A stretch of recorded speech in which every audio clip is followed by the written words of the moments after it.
AITA for kicking my wife out after she and her lover tried to take my family's land? I am 43 years old.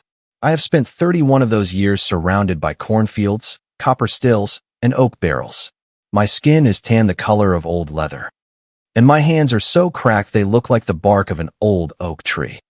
I do not say this with pride or complaint, just so you can understand what kind of man I am. The kind of man who gets up at 4 in the morning, starts the fire under the still, checks the mash fermentation, distills, bottles, loads the pickup truck, and makes deliveries, all before the sun reaches its highest point. The kind of man who does not know how to ask for things, who forgets to talk about what he feels, who thinks that just being there every day should be enough proof of love. It should have been, but it was not. My wife's name is Natalie. We married when I was 24 and she was 21. We met at the county fair, dancing the two-step in a competition between local groups. She was from the next town over and had a way of moving that made her skirt seem like a part of her, as if there were no fabric, only motion and sun-kissed skin. We married 8 months later at the Willow Creek Community Church, with my grandfather Clayton as our witness and half the town there. My grandfather, who already had a weak heart but refused not to be there, took my arm before we went in and told me something I did not understand at the time. Take care of the land, Russ. The land will always tell you the truth. People will not always. The first few years were what people call good. Natalie learned the business quickly. She knew how to deal with buyers, kept the books, and organized the deliveries. I produced, she sold. We worked well together. We had Paige, our daughter, when Natalie was 25, and for a long time, that was my life. The still house, Natalie, Paige, the smell of cooked mash, and the stars over Willow Creek, which looked different from anywhere else because they were my stars over my land. I do not know exactly when it started to change. Things like that do not have a clear beginning. They have an accumulation that one day becomes impossible to ignore. What I do know is the name. Philip Hargrove, a restaurateur from Lexington, owner of a place called the Stone Hearth. One of those restaurants with a terrace in the historic district that charges $20 for a pour of our bourbon that cost me $4 to produce. Philip started as a client. He bought our bourbon by the case, wholesale, for his restaurant. Natalie was the one who closed the deals, sent him the quotes, and went to deliver when the truck was not available and the product had to be taken to the city. At first, it did not seem strange to me. He was a good client, paid on time, ordered in volume, did not haggle. I met him a couple of times when I went to deliver personally. A man in his 50s, well-dressed, graying hair combed carefully, a thick watch, an easy smile. The kind of man who knows how to talk with his hands, who looks you in the eye and makes you feel like what you are saying is the most important thing in the world. I shook his hand, we exchanged a few words, and I went back to the still house. Nothing about him stuck with me. He was just another buyer. But Natalie started mentioning him in ways that were not just business. Philip says our bourbon is one of the best he has ever tasted. Philip invited me to a tasting he is organizing next month. Philip knows a distributor in Louisville who could open up the market for us. Every sentence had Philip's name at the front, like a seal of approval. And I, instead of paying attention, would just nod and go back to the still. The trips to the city became more frequent. It was not just about delivering bourbon anymore. It was meetings, tastings, events. Natalie dressed differently when she went. Not different like she was going out with friends, but different like she was putting on a display. A necklace I had never seen, a perfume she did not wear at home, shoes that were not for walking on gravel roads. You notice those things when you have been with someone for 20 years, even if you do not say anything. They are like fissures in an old barn wall, small, almost invisible, but if you know how to look, they tell you the structure is shifting. I let it go, for months. I let it go because confronting it meant opening up something I was not sure I wanted to see, and because I had work to do. The mash does not wait for you to solve your personal problems. You have to cook it when it is ready. You have to check the fermentation when the yeast hits the right point. You have to distill it when the time is perfect. Bourbon does not negotiate with your emotions. But the people in town notice. Willow Creek is a place where everyone knows what time you get up, what you ate, and who you spoke to after church. Eli Porter, an old distiller whose still house is half a mile from mine, stopped by one morning to borrow the grain mill because his head cracked. While he waited for me to finish a run, he sat on a rock, adjusted his hat, and said without looking at me, as if commenting on the weather, "Hey, Russ. Your wife has been in the city a lot lately, has she not?" I did not answer him. Eli Porter is 74 years old. He lost his wife a decade ago and knows the silence of men better than anyone. He did not insist, but before leaving with the mill loaded in the bed of his pickup, he stopped at the entrance of the still house and said something that sounded almost casual. "That Hargrove fellow, the one with the nice restaurant, has been asking about land in the valley. Says he wants to build something big. I'm just telling you so you are aware." I held on to that information like a thorn in my foot. You feel it with every step. But you do not stop to pull it out because there are more urgent things to do. I kept working, kept producing, kept loading the pickup and making deliveries and checking the fermentation and pretending everything was the same as always. It was Paige who broke the silence. My daughter, 15 years old, a freshman at the county high school. Long, dark hair that she ties up with a purple ribbon when she is nervous. And she was nervous that day. She got off the school bus, walked into the still house where I was checking a batch of our special reserve, and sat on the wooden bench my grandfather had carved with his own hands when I was a boy. She did not say anything for several minutes, just watched me work with those dark eyes of hers, identical to Clayton's. When she spoke, her voice was quiet, as if each word was a struggle. "Dad, Mom talks on the phone with Mr. Hargrove every night." I froze. I did not stop what I was doing, but inside, my hand stopped, if that makes any sense. "How do you know?" "Because she shares a room with me when you stay at the still house late, and I am not asleep when she thinks I am." I did not ask any more questions. I did not want my daughter to become an informant in her own home. But she continued, as if she needed to get it out. "She says unkind things about you, Dad. She says you are stuck, that you have no ambition, that she deserves better. She says if it were up to her, she would have left a long time ago." I felt the heat of the still on my face, but something cold ran through me. Not pain, not yet. Something more primitive. Like when you step on a snake in the tall grass and your body freezes before your mind processes the danger. Paige wiped her eyes with the back of her hand. And one time I heard her say something about the land. "Dad," something about putting the land in her name. That night, I did not sleep at the house. I stayed in the still house. Sitting on Clayton's bench with a lit lantern and a glass of bourbon I did not touch. I thought about what my grandfather had told me on my wedding day. The land will always tell you the truth. The land, not the person you share your bed with. The next morning, I started moving pieces without Natalie knowing. I went to the county clerk's office and requested a copy of the property deeds. They were in my name, as they had always been, inherited from my grandfather to my father, and from my father to me. But I found something that made my stomach drop. A request to change the ownership filing, signed by Natalie as the spouse, with a lawyer from Lexington as her representative. The request had been rejected because my signature was missing, but the attempt was there, documented, dated 3 months earlier. At the clerk's office, the woman who helped me, a lady with thick glasses and her hair in a bun who smelled of fresh coffee, looked at me with a mix of professionalism and compassion when I asked her to check if there were any other pending procedures associated with my name. She found 2 more.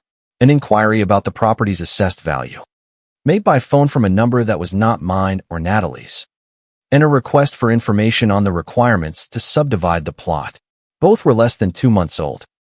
I did not need to be a lawyer to understand what was happening. Someone was putting together a plan to take my land piece by piece, and my wife was the one opening the door from the inside. I went to the lawyer. His office was on a street behind the downtown market. A small office that smelled of dampness and had diplomas on the wall. I showed him the copy and asked who had paid for the service. He did not want to tell me at first. But when I explained that it was my land and my wife who had signed without my consent, he turned pale and told me the payment had been made by a restaurateur named Philip Hargrove. I did not explode. I did not yell. I did not go looking for Philip or confront Natalie. That same day, I did something I learned from making bourbon. I let the process run its natural course. If you rush the mash too early, the spirit comes out bitter. If you let it mature, it distills clean. I spent 2 weeks preparing everything in silence. Every morning I got up at 4, as always, started the fire, checked the fermentation. And at midday, when Natalie left for her meetings in the city with Philip, I would get in my pickup and run my own errands. No one suspected a thing. A quiet man who has always been quiet does not raise suspicion when he stays quiet. It is the advantage of being invisible in your own home. You can move without anyone noticing you are moving. I went to a notary in Lexington, not the one in Willow Creek where everyone knows us and any transaction becomes gossip before the ink is dry, but one in the suburbs that Travis recommended. I updated my will. I left the land and distillery to Paige, with the condition that Natalie could not administer it. I registered the bourbon brand in my personal name. I made copies of all the sales contracts Natalie had signed as a commercial representative and discovered something that squeezed my chest. For the last 8 months, Philip had been paying a 40% premium on the bourbon he bought from us. But that surplus did not appear in the accounts Natalie showed me. She was collecting the real price and reporting the old price to me. The difference was going into an account I knew nothing about. I did the math. In 8 months, Natalie had diverted nearly $9,000. It was not a fortune, but for an artisanal distiller from Willow Creek, it represented more than I earned in 4 months of hard labor. The confrontation was not like in the movies. There was no shouting, no broken plates, no slamming doors. It happened in the kitchen of our house on a Thursday night. I had made sure Paige was at her aunt's in town. Natalie was washing dishes when I placed the papers on the table, the deed filing attempt, the bank statements showing the discrepancies, and Philip's payment records. She dried her hands calmly, too calmly, as if she had rehearsed for this moment. She looked at the papers without touching them and then looked at me, not with shame, not with fear, but with something it took me a moment to identify, impatience, as if I were wasting her time. "It is about time you figured it out," she said. Those words hit me like a dry slap, not for what they meant, but for their tone. It was the tone of someone who had already left a long time ago and was just waiting for the other person to notice. "How long have you been involved with Philip?" I asked. "I am not involved with Philip. The papers say otherwise." She leaned against the sink and crossed her arms. "Philip is someone who actually sees what we have here. What you never wanted to see. This land is worth a lot more if it is developed right, if you bring in investment. If you stop making bourbon like it is 100 years ago and enter the real market. You are in love with your copper still and your oak barrels, Russ. I want something more. Something more with my land. Our land. I am your husband. The deeds say otherwise." That was the moment her expression changed. Something shifted behind her eyes, a quick calculation, like an animal gauging the distance before it leaps. But she recovered quickly. "Philip has a project. A boutique hotel with a distillery for tourists. Right here in Willow Creek. On the land you have wasted on corn and small batch runs that sell for a pittance.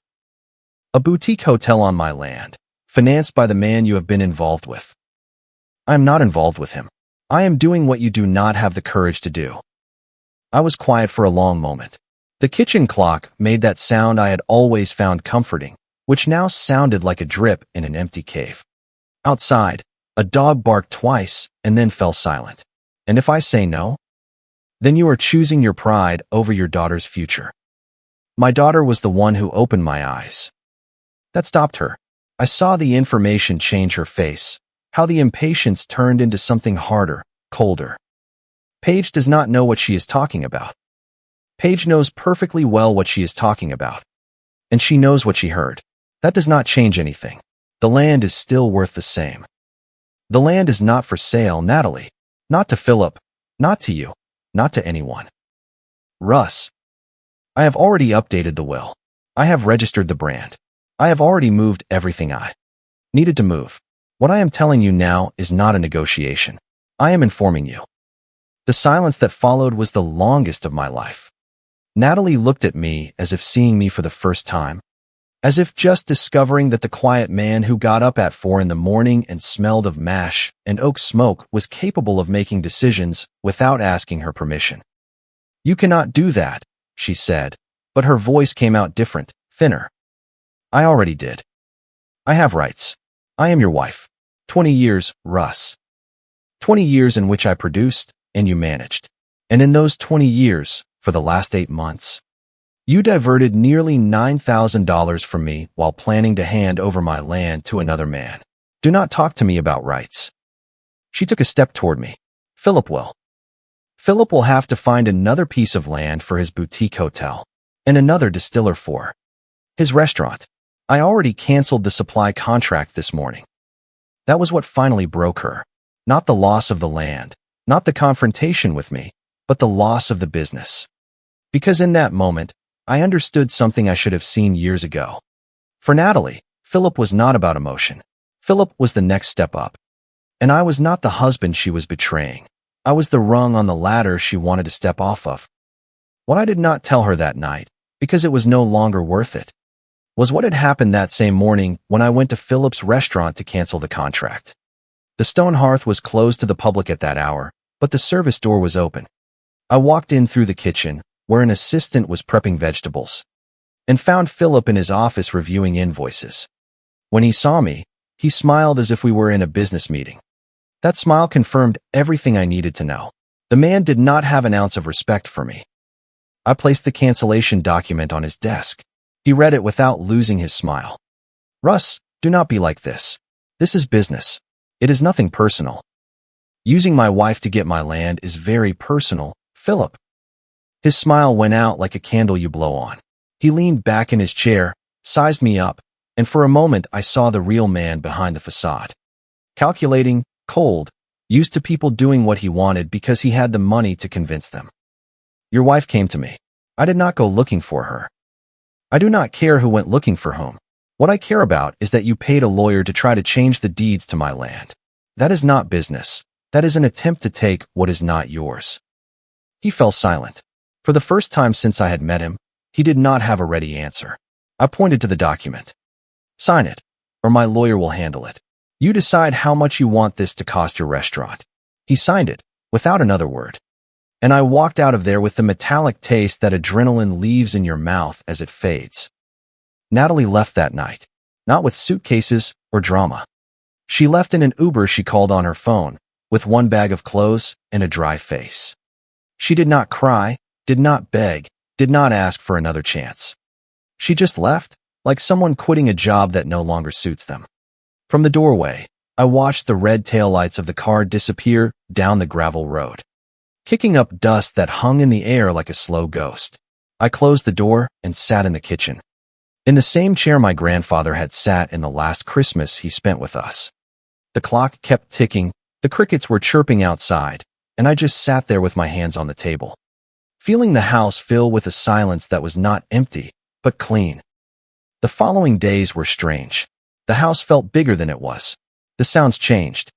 The murmur of the television that Natalie would put on while she cooked was gone.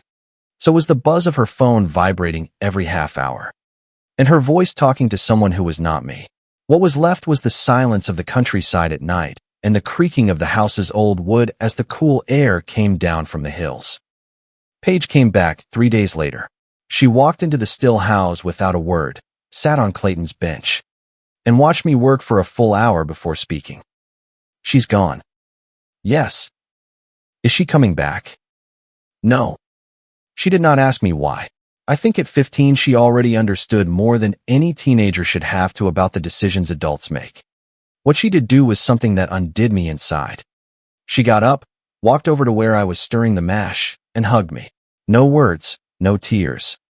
Just her thin arms around my waist, and her head against my chest that smelled of smoke and sweat and bourbon. It was the most important hug of my life. The weeks that followed were a quiet reconstruction. I hired Travis, a cousin from town who knew accounting, to handle the distillery's books. I looked for new buyers in the city, smaller restaurants, honest bourbon bars. A cooperative of producers that was putting together a tourist route through the hills. The volume dropped at first without Philip's purchases, but the actual profit went up because no one was skimming 40% off the top anymore. Eli Porter stopped by the still house again a few weeks later. This time he was not there to borrow anything. He brought a bottle of his own special reserve bourbon, one of the ones he saves for occasions that are not for celebration, but for companionship. He sat on his usual rock, uncorked the bottle, poured 2 glasses, and handed one to me without asking if I wanted it. We drank in silence for a long time, watching the sun set behind the ridge. "How is the girl?" he asked, meaning Paige. "Good. She comes on weekends. She is learning to mash."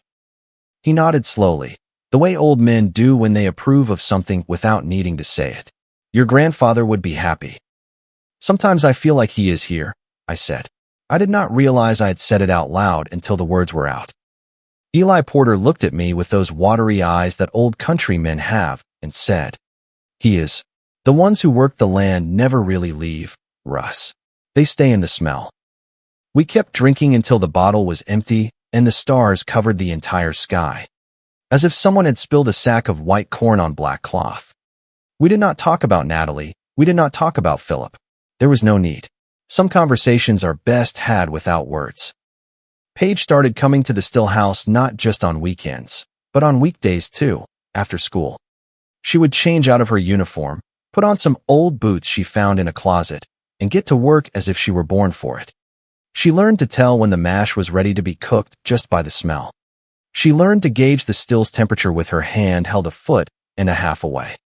She learned to smell the fermentation and know if it needed hours or days. And one Saturday, as we were bottling a batch of young bourbon, she said something that caught me off guard. "Dad, do you think Mom ever loved the bourbon? Or did she only love what the bourbon could give her?" I did not know how to answer, because the honest answer was that I did not know either. For 20 years, I thought Natalie and I shared something. And it turned out that what we shared was a business that she wanted to grow at all costs, and I wanted to keep just as it was. I do not even know if that makes her a bad person, or just different from me in ways I refuse to see. I heard little about Natalie, and only through third parties. She went to live with a cousin in Lexington. For a while, she was helping out at Philip's restaurant, but it did not last. A neighbor told me that Philip already had a new partner, a woman who brought her own capital. Natalie was left out of the project she herself had helped build.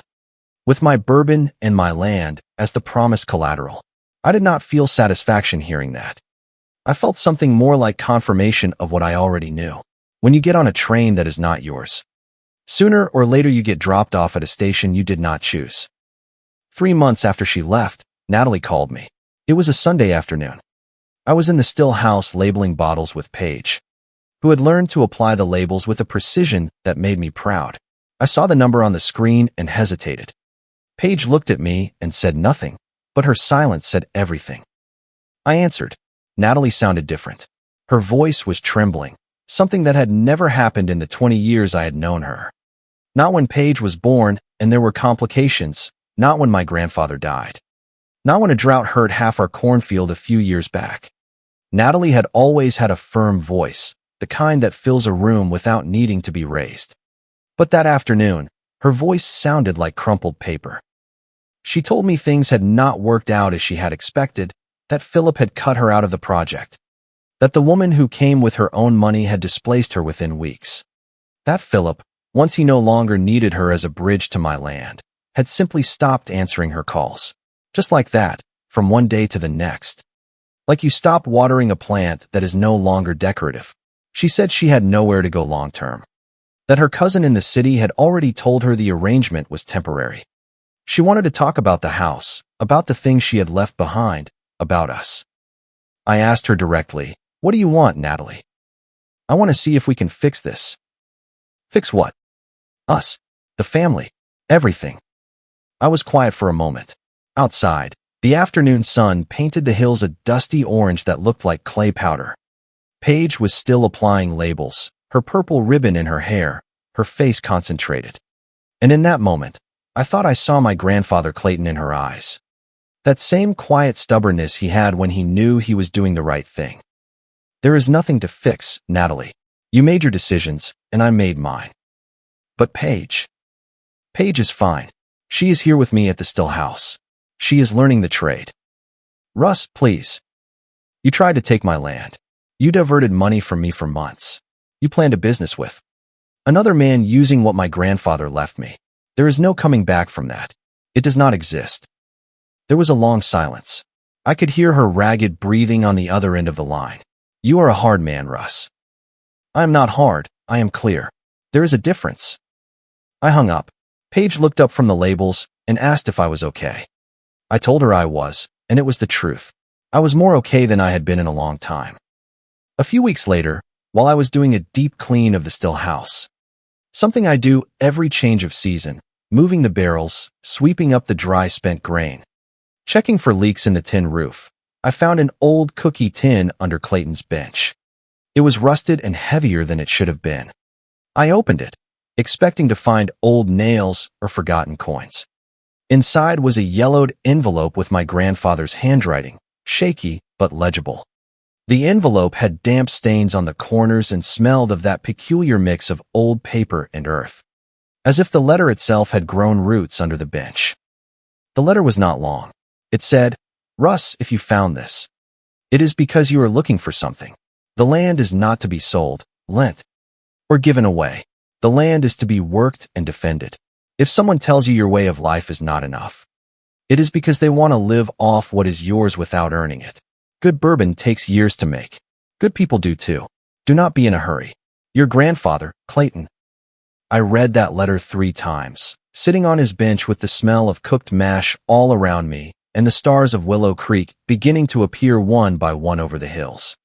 The 3rd time, I read it aloud, as if Clayton could hear me, and I realized that the voice coming from my mouth sounded a lot like his. That rough voice of a country man who does not need to shout to be heard. And for the first time in months, I let myself cry. Not from sadness, not from anger, but from something that has no exact name, but feels a lot like being found after having been lost without knowing it. I showed the letter to Paige the next day. She read it sitting on the same bench, her purple ribbon in her hair, still in her school uniform. When she finished, she folded it carefully, put it back in the envelope, and handed it back to me. Grandpa Clayton was one tough guy, wasn't he, Dad? I laughed. It was the first time I had truly laughed in a long time. A laugh that came from my gut and left my eyes wet. My 15-year-old daughter. Summing up my grandfather in a few words with the same precision he used to distill bourbon. Today, I am 43 years old. I have 8 acres of heirloom corn, a still house that works, a daughter who knows the entire distillation process, a cousin who handles the accounting and does not divert any money from me, and an old cookie tin that I keep in the same place my grandfather left it.